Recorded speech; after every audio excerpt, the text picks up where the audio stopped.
Look how wide it is, and I'm really close, but look at this magic. And we just zoom in a little bit, a secret full frame mode. Today we're talking about this little one, which is the Sony a7IV G series, newly redesigned, but we're using it on a full frame camera, because there is probably a secret full frame mode. The camera we're using is of course the Sony a7IV. It's very important because it has an APS-C mode, but what I want to find out in today's video is if we can use in the full frame mode, so without using the crop. As Matti Apoya and Chris Buchard highlighted, there is the 10-18 lens version, which is the previous version of this APS-C lens. Has a secret mode because if you zoom in close enough, it will zoom in to hide the black circle of the APS-C sensor. And I'm pretty sure that this one can do that. So without further ado, let's find out. I will mount this lens. Okay, so now we are on the wider lens you can get on a full frame camera, which is 10mm. I'm like one arm away from the camera, and look how wide. So as you can see on the two sides there is a circle, which is the APS-C circle. So what the camera will want us to do is to enter full frame mode, which this camera have, zoom in basically 1.5 times, and this will be the zoom, fairly large, but it will not be a 10mm, it will be around a 15mm. But look at this magic. So now we are back in full frame mode, and we just zoom in a little bit, and we are like between 11 and 12mm. This is at the far end of 11mm. And now we have turn on active stabilization that will crop in like 10%. So if you do the math right now, we are at 11mm on a full frame sensor plus 10%, basically 12mm wider. I'm really close. Right now I am really close. I'm an arm away again.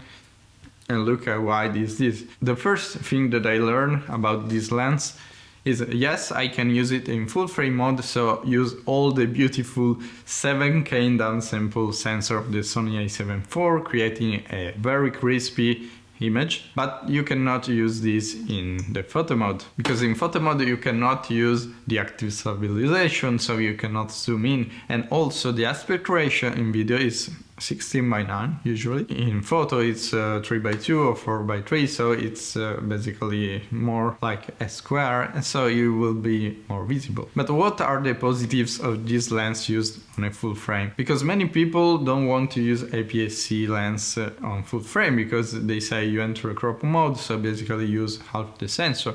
Well, with this one you can still use the full frame. You can zoom in, and right now we are at 20. Okay, 1920, you start to see in the corners, left and right, some black. So you will need, again, in post to zoom a little bit in more. But again, we are talking about a 2021 lens. Then what are the other positives? Is that this lens is really tremendous small. So it's small, it's lightweight, so it's discreet. It's really nice for vlogging because it doesn't weigh a lot. Like this is perfect for vlogging. Okay, now let's test some vlogging style. So first thing first, this lens compared to the 10-18 doesn't have active stabilization on the lens. Is this a problem? Right now I am keeping my camera just with the lazy arm very close to me. So this is nice to have a very wide angle because you don't have to stay very far from your face and you can rest.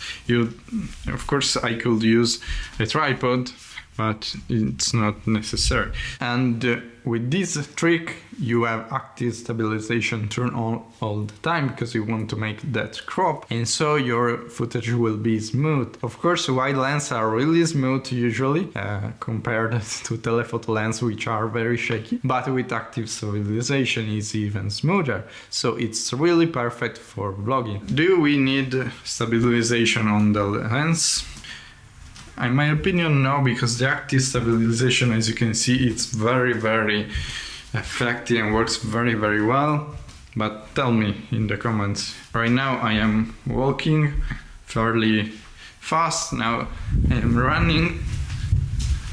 I think it's pretty stable, and of course you can add stabilization in post if you want. So my opinion, it's not a big problem, the fact that it doesn't have active stabilization, because the full frame camera right now work pretty well with that stabilization thing. Another really great feature is that lenses are very cheap. This one it's around $750, and of course if you compare to the Sony 16-35 full frame, it will cost like $1,200 to $1,400, so it's basically half the price. And again, those lenses are small for full frame, but are not as small as this one. Very big positive, in my opinion, is that yes, we use it in full frame, but this lens has a very big reach, because after you reach 20mm in full frame mode, you can, if you want, turn on the APS-C mode that will crop in 1.5 times.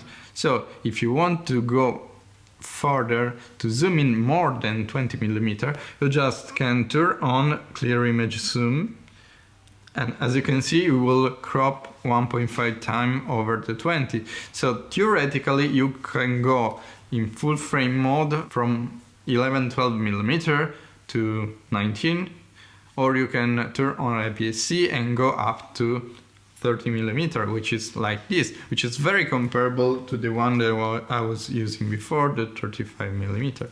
Of course, one of the downside of this lens is f4, but right now I am in a fairly not very lit environment. I have just one key light here and it's working pretty well. I want to see if this lens is perfect for travel, for vlogging, for family days, and if the f4 is not a problem, especially in low light situation, because we'll have to turn on a lot the ISO of the camera, which on full frame usually is not a problem. So another thing is at the f4, right now I am at ISO around 1600, and tell me in the comments if the footage, we have very big changes of light. Right now we are in the darker part of the house and we are ISO 1 like 8000, and so probably for vlogging where you have many changes of light, the f4 is pretty limiting. But in my opinion, if you get the 11mm f1.8, you will have a really nice and crisp subject and really blurred out background, because that is the positive, and you will have a nice field of view, very wide. So I definitely think that that is the best lens for vlogging for the Sony a7IV. We are still talking about this, but you will lose the zoom. So the other thing that I want to find out is that I will be using the zoom a lot, because this is an internal zoom. So if I mount it on, for example, on my gimbal that I have right here, if I want to zoom in and out, the zoom is internal, so it will not change the extension of the lens, so it will not go forward and backward. And this is really positive for gimbal, because you don't have to make calibration. Okay, so right now I mounted it on my gimbal with active stabilization turned on, and it's almost like floating. So look how great. And if I wanted to zoom, I just can zoom in and it will not affect the extension as I was saying, of the lens. Right now I can just zoom wider or tighter. As you can see, I went too far, I went to 10, so this black circle went in. Right now we are at 11 and we didn't have to recalibrate, so I think this is really nice for real estate videos. But on the other end, it's an... So this is at the Team Fabry, and I've noticed that when I moved the camera very quickly with the gimbal, then on the sides started to appear a black circle, and this is probably because the sensor with active stabilization shifts. So with a lot of action you probably needed to crop in a little bit more, but for still image, as you saw, there are no particular problem. So right now the ISO are going pretty high, up to 6000 or 8000, so you will be able to judge from yourself if this is crispy footage or there is a lot of noise. Sorry about the disorder, but I was shooting the EcoVax X1 Omni video, as you can see from there. We have the robot. But if you don't want to use a gimbal or you don't want to spend the extra money, let's say we already saved on this lens respect to the 16-35, and but we don't have the budget to buy a gimbal. How is it using it handheld? As you can see, I tested some vlogging and I think the result was pretty stable. But what about the hero shot, like using slow motion? So the Sony a7IV in 4K 60 makes a 1.5 times crop. So if you use a standard wide lens like a 16mm, it will be cropped in 1.5 times and it will be more like a 22-23, and so it will not be as wide as you probably want in 4K 60 to make this beautiful slow motion. So with this kind of lens, which is very cheap, and you also can fight and contrast this crop factor, because if you start at 10, then you will not have to start active stabilization, and it will be cropped in 1.5 times, making a 15mm in 4K 60 crop mode. So it will be perfect. You will still have a 15mm, which is plenty wide, but you will have the bonus of using slow motion and being able to slow down the footage in post. Okay, so right now we are outside, and as you can see, therefore it's pretty amazing, because when there is a lot of sun you will be overexposed in any way. And we were talking about hero shot and 4K 60, and luckily we're making some barbecues.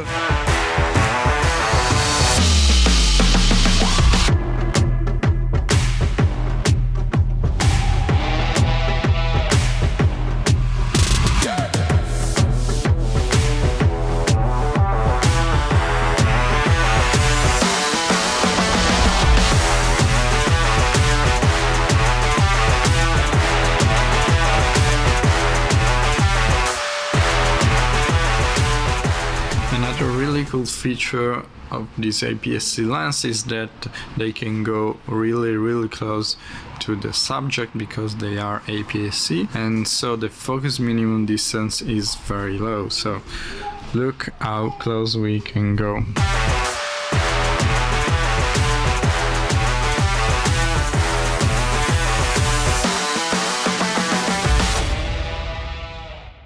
Okay, so it's time to wrap up the conclusion with this little one. I have mixed feelings. I really liked the fact that it's very small, very light, very portable, very cheap for a lens used on a full frame, because it's an APS-C. I really like the minimum focus distance, which is very close, and the fact that with 4K 60 in the Sony a7IV I can go in crop mode and still have a wide 15mm. But there are two big things that I didn't like that will probably make me return this lens and buy the 11mm f1.8. Or probably I should compare these two. Let me know in the comments. Be sure to subscribe if you want to see that. The first thing that I didn't like is the zoom, Basically it's a wide lens, so why zoom? If I want a zoom lens I get a 24-70, so having such an ultra wide lens doesn't make a big difference.